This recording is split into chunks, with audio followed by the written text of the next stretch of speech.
Salam aleikum, hoxh, a prisha xherimin përdorimi i pikave për hunë të nxana. Pastaj, mëna kohës pikat kalon fyt. Aleikum salam, wa rahmatullah. Nëse është e mundur, iki kësaj. Së të mund është iki, të lutëm. Së të mund është iki. Nëse ke nevoj, atëherë ban me i përdor, por me kusht që t'jesh shumë i kujdesshëm sa ta ndjen fyt që të ka kanlu ato pikat ose pjesë nga ato me pështy. Andaj këshilloj që mos me marr shumë thjesht këtë mesele. Pejgamberi alayhis salatu wassalam na ka treguar se kur marrim abdes në Ramazan me pas kujdes ujin mos me shti shumë në hund, ja mu menën deri në maksimum.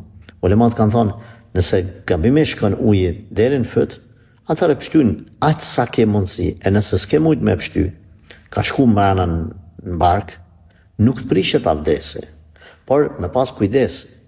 Prandaj, përdesa të avdesit, duhet me pas kujdes edhe të pikat e hundës. Nëse është thjesht, mund është me duru, ose me përdor pak ma rrallë, dhe pra, si pas mundësive, pra iki, ose përdori sa ma rrallë. Atëherë kur e ndjenat shije në fyt, pështyje.